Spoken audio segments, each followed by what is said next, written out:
The Forked Ways. Chapter 16. Wolfskin.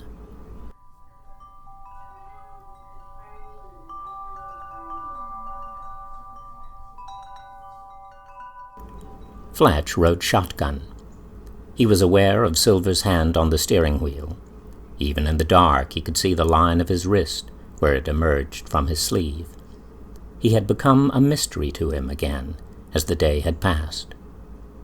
They had visited 3 of the 4 holy places, and Silver had cast spells against the wolf. He had spoken in Cherokee, standing before a small fire, his hands raised, with remade tobacco cupped in each palm. Part of the tobacco he cast into the fire. The rest he put into the bowl of his grandfather's pipe, sending the smoke in the direction of the swamp. As he spoke, the memories and the bottles Betsy Weathers had given them brought glimpses of the 4 communities to life. At the rocky outcrop on the harbor plantation, a drop of liquid from a small bottle of rose-colored glass had cast a shaft of sun through the trees. Within that narrow band of light, a portion of a stone wall became visible, etched in the sun and shadow of a bright autumn day. There was a wheeling of birds against blue sky, and the shimmering clamor of a bell. As the smoke from Silver's pipe drifted away on the breeze, they were, for a brief moment, not in the forest near Assembly, but in an ancient village whose stone houses clung to the slopes of a 5-fingered mountain. In the weed garden, the drop from the bottle broke into the sound of many voices. In the tones of the hymn, Fletch could hear the sweetness and sadness of the vanishing South, with its mules and cotton fields and endless summer days. At the old campground, they opened the bottle from oak hollow and splashed a drop among the roots of the Sabbath oak. The drop became a spray, a flash of bright water tumbling over mossy stones.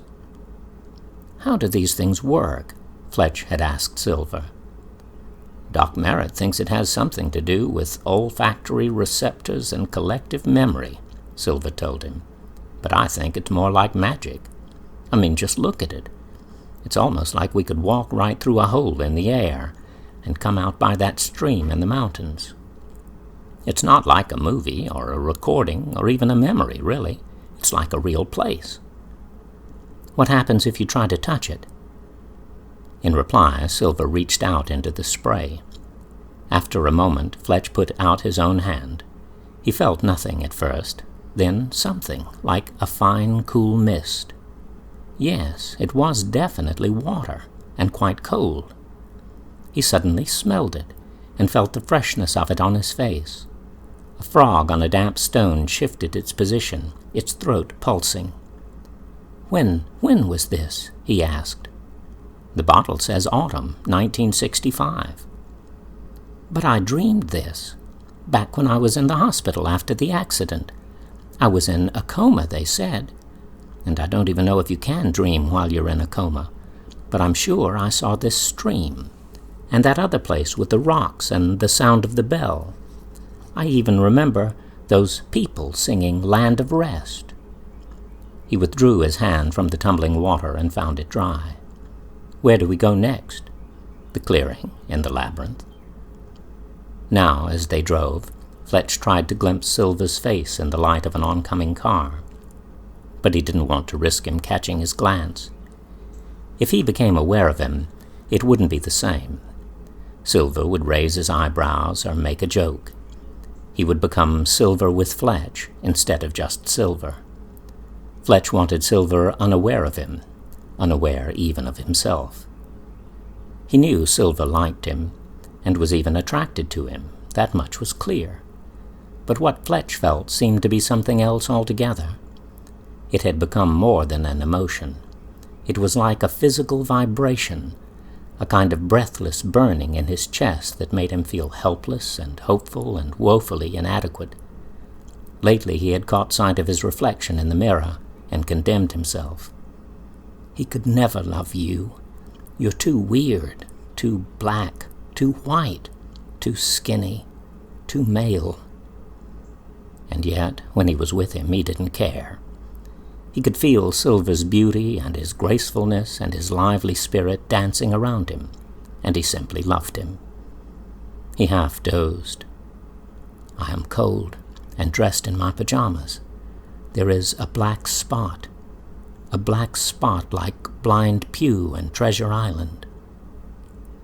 He unfolded a piece of paper, and it was there before him, wordless, completely silent, his future. Fields and forests passed in twilight. They came to a turnoff for an old logging road, and Silver drove the truck about a quarter of a mile into the woods. The headlights glared on the trunks of trees, but left the growing night mostly unbroken. Silver had brought a flashlight, but Fletch had insisted on carrying a lantern. He lit the wick and adjusted it until it burned steadily. "This is magic too," he informed Silver. "Candles, lamps, and lanterns, they're all magic." He lifted the lantern, and the shadows shifted their position. It was like a dance of light and shadow, bright and dark, constantly changing. Silver nodded, understanding. He clicked off his flashlight and let Fletch lead the way. As they walked, night gave way before them and closed behind them. The narrow road followed the curve of the hill through pine forest, then dipped into a valley of older oaks and blackgum trees. From there, it didn't take them long to reach the entrance to the labyrinth. Threading the maze was the easiest part. Fletch had grown so accustomed to its twists and turns that he knew the path by heart, but he gave the lantern to Silver and asked him to lead the way to the clearing.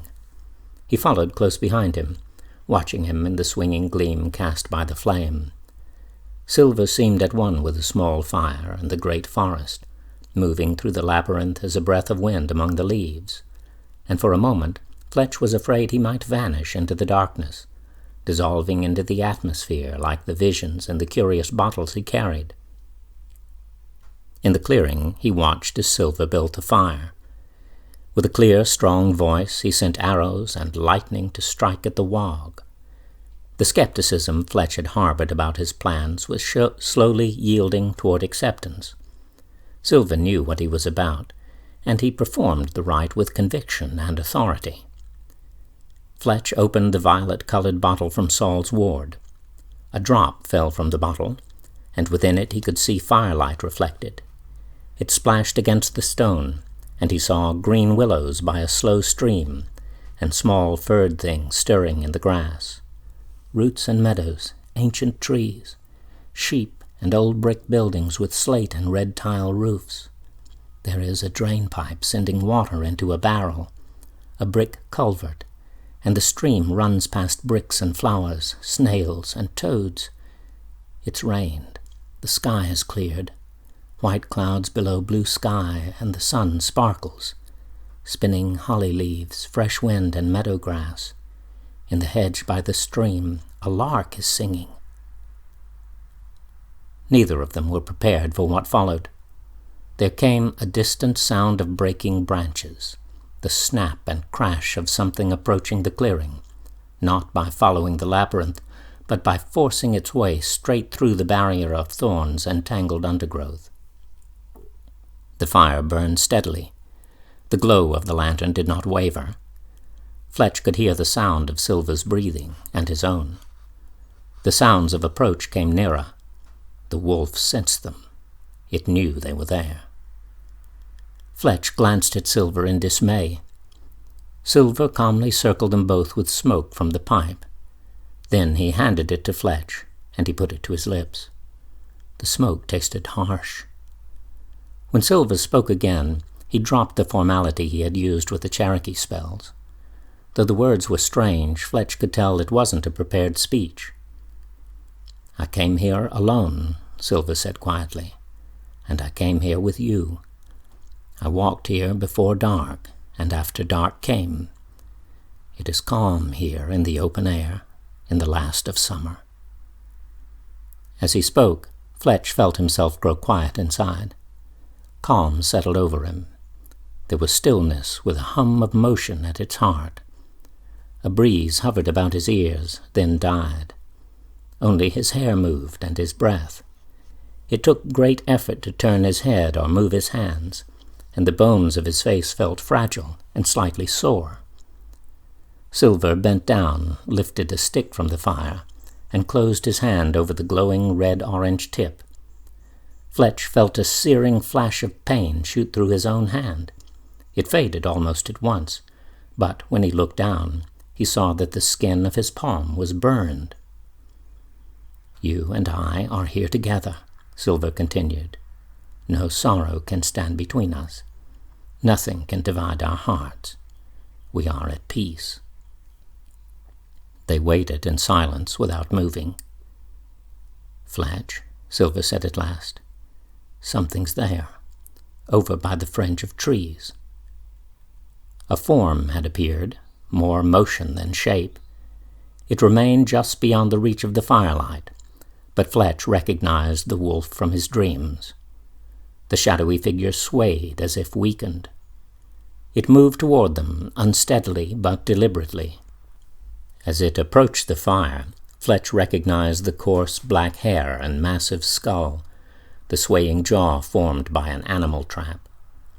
But the inner framework of branches and bones had been removed. Cotton Wills staggered under the burden of the thing he wore like a wolfskin cloak upon his back and shoulders, but he gave it life and power. Dark streaks of clotted blood patterned his face and covered his clothes, but beneath all the blood his skin was as pale and gray as death. Cotton extended a ravaged hand bound in filthy rags, and Fletch saw that he was holding the sickle. "You left this with me the other day. It isn't rightly mine." Fletch rose to his feet. "Cotton, what are you doing? You're hurt." "I'm running on empty." Cotton coughed and spat blood. "Not much longer, though. I'm ready. Been ready." "But what are you doing out here?" "Had to bring it here, to you."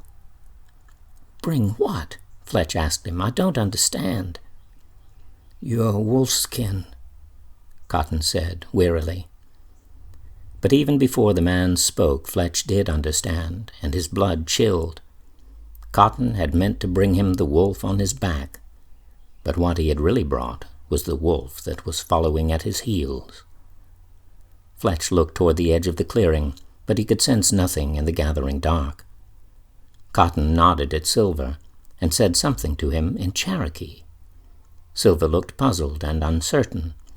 He responded hesitantly in the same language. "Got Indian blood in me, too," Cotton told him. He tried to turn toward Fletch, but was hindered by pain and by the weight of the awful thing he wore. He spun on one leg, lost his balance, and went down, but his eyes had fixed on Fletch, and they were calm, almost serene. The man lifted his hands, one empty, palm outward, the other grasping the sickle by the handle. Then, too swiftly for Fletch or Silver to stop him, he drew the blade of the sickle under his chin and sliced his own throat. Silver cried out in horror. Fletch leapt forward, but Cotton was beyond hope. The gash was deep, and he had little blood to spare. His eyes opened slightly, like green, half-shuttered lanterns. "You're not the wolf," Fletch shouted at him. "You're just a man, can't you see that?" Cotton's lips parted. Air rasped and bubbled from his severed throat as he tried to speak. He reached out, took Fletch's hand, and slipped the handle of the sickle between his fingers. "My blood," he whispered, "for you, and yours for me." Fletch shook his head, tried to form words of protest, but it was no use. He was aware of it now, the dark and terrible thing within him which Cotton had recognized and wished to serve. And now Cotton's breath was gone. He lay sprawled before the fire, as lifeless as the cloak he wore. Fletch felt numb and cold. He was scarcely aware that Silver had moved beside him, had removed the sickle from his grasp and taken him in his arms. "We need to tell someone," Fletch told him. "We can't carry him all the way to town. Someone will have to come out here and get him." "Let's go." Silver helped him stand. They moved through the labyrinth and through the forest, Silver leading the way. Fletch felt increasingly numb. In the cab of the truck, he slipped into something like a dream.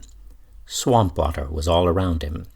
Weeds and branches wrapped his arms and legs, dragging him down into clinging slime, deep and far from light. He tried to struggle to the surface, but scarcely had the strength to move. He couldn't swim, couldn't pull free, couldn't breathe. Something broke the distant surface of the water.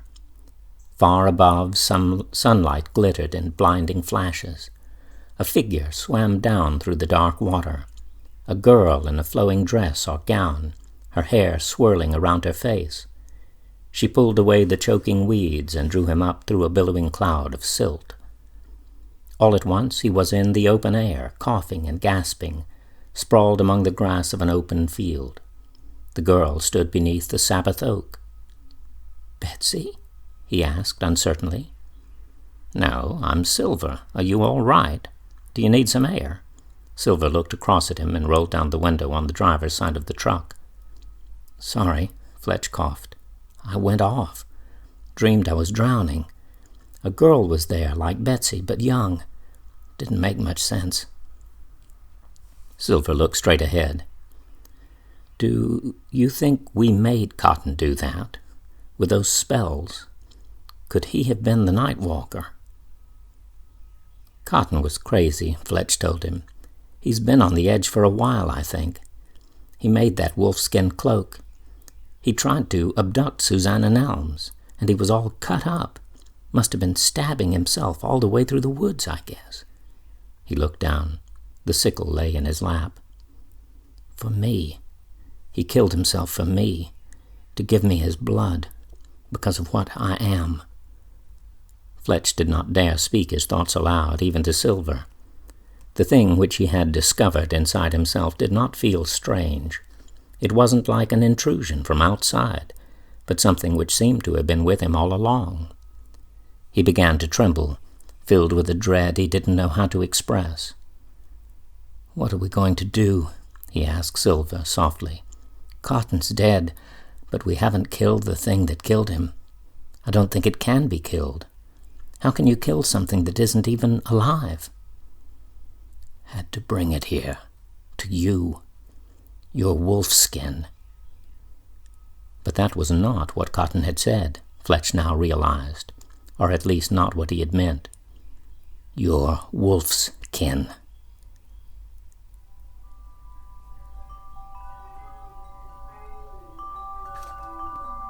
In the house of my friends. Mark Forrester unlocked a drawer in his desk and took out the old cloth-covered file box he had hidden there. He slipped out the photographs and looked at them. This set had been taken by Cicero Simmons in the early years of the 20th century, depicting life in the town during the age of the horse and buggy.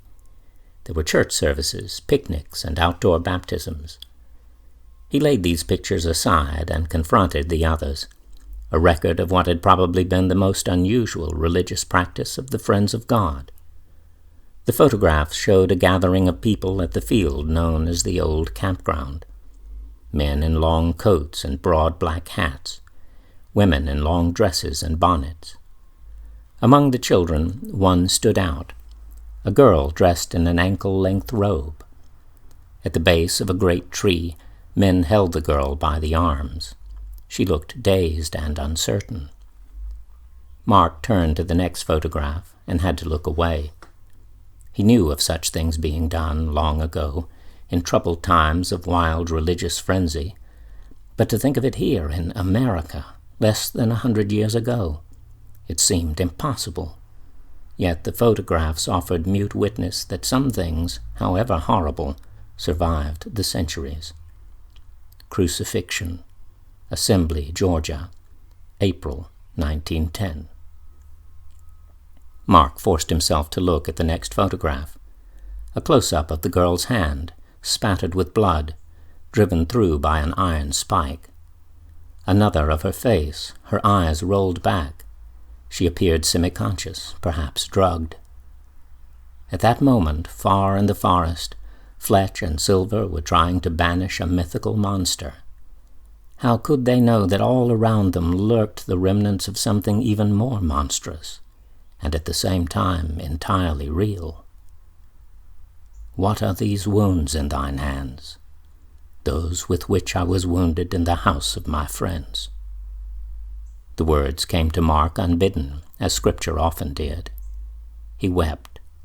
He recalled Fletch's face, dark against the white pillowcase, the adjustable bed, steel-framed, the needles and catheters and monitors. A turn of his head and he could see Betsy Weathers standing by the movable table, opening an old leather case. One by one she lifted out 4 small bottles of colored glass, words and signs in black ink on white labels. "Will these really help?" he had asked her. "Yes, I think so."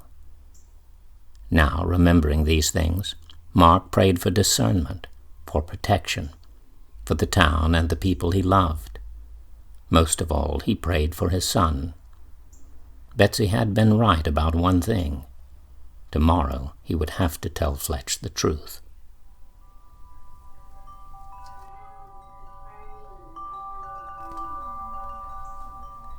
What will you have? Dwight Wills staggered through the swamp, lost and hungry. Days and nights had passed, not many, but enough so that they had begun to run together. People were looking for him, he was sure, though he had seen no sign of anyone. Would the sheriff bring dogs? One thing was sure. If they found his father, the man would be lying like a snake to save his own skin. Dwight's clothing was caked with mud, his face and hands torn by brambles. He had run at first, scrambling along the edge of Moon Lake in the opposite direction from town. He'd kept to the trails and logging roads, putting as much distance as he could between himself and the people who would hunt him. Whenever he stopped to rest, he hid in the thickest part of the undergrowth, lying flat and always listening. Thirst began to trouble him after only a few hours, so he made his way down to one of the creeks and drank from the clearest place he could find. The creek led him at last to the edge of the swamp. There were ways of crossing it, but Dwight didn't know them, so he tried to keep to the firm ground at the edge of the wetland and follow it around. Each venture seemed to lead him further from solid ground, and more deeply into the maze of streamlets, treacherous holes, and rotting logs. He hadn't realized how broad and shapeless the valley was. When exhaustion overwhelmed him, he slept fitfully among the underbrush on patches of dry ground. Day and night ran together. He moved about in a leaden darkness in which sunlight was dull and muffled, and moonlight was like the sound of a shriek. At last his feet found a narrow path, leading to higher ground. Ahead he could see the low, brooding shape of a stone building. In the glass jugs, plastic buckets, and crushed beer cans, he could feel his father's invisible presence, though Cotton Wills was nowhere in sight. Cautiously, Dwight peered inside. The place stank of blood, whiskey, and mud from the swamp. A heap of bones and sticks bound with barbed wire and kudzu vines lay scattered on the floor and on a broad stone at the far side of the room. Dwight could make nothing of it, but the ugly tangle gave him a feeling of dread. In a gap in the wall, he saw a human skull, evidently very old, and something else. Uncertainly, Dwight looked closer. Flanking the skull were 2 black and white photographs, cut from the pages of last year's school yearbook. One was a picture of Dwight himself. The other was of that Indian, Silver Kendall. Dwight stared at the photographs in confusion. Then he turned and glanced fearfully toward the doorway. Nothing there. Nothing he could see, anyway. Beyond the opening, smoke or steam rose lazily from the surface of the mud. He knew the place from his father's tales, though he had never seen it. He had never been religious. He didn't often think about heaven, but now he was pretty sure that he had found the way down into hell. He left the stone building and approached the place where the ground sloped down to the dark mud. Something is turning. The air stank. A thick, noxious fog coiled along the ground. Dwight pushed his hand into the mud and drew it back. Then he drew off his sneaker. "You may turn and live." He heard, but felt little interest. Whatever was required didn't seem worth the effort. Dwight was cold, and he had found a place where the mud was warm. "What are you thinking to go on sinking?"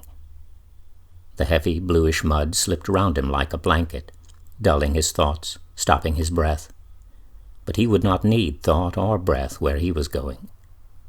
He slipped beneath the surface. Mud clogged his nostrils. He knew there were depths below him, vast depths that would take eons to fathom, to measure, and to explore.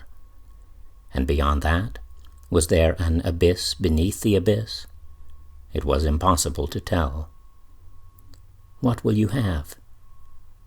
The question came, and he wished it hadn't. It was the question they always shouted at the varsity in Athens when he went in to order a chili dog. "What'll you have? What'll you have?" With reluctance, he considered the question and found an answer. He wanted to finish reading that story about the bear. It was still far away in the ammunition box hidden in the mule shed.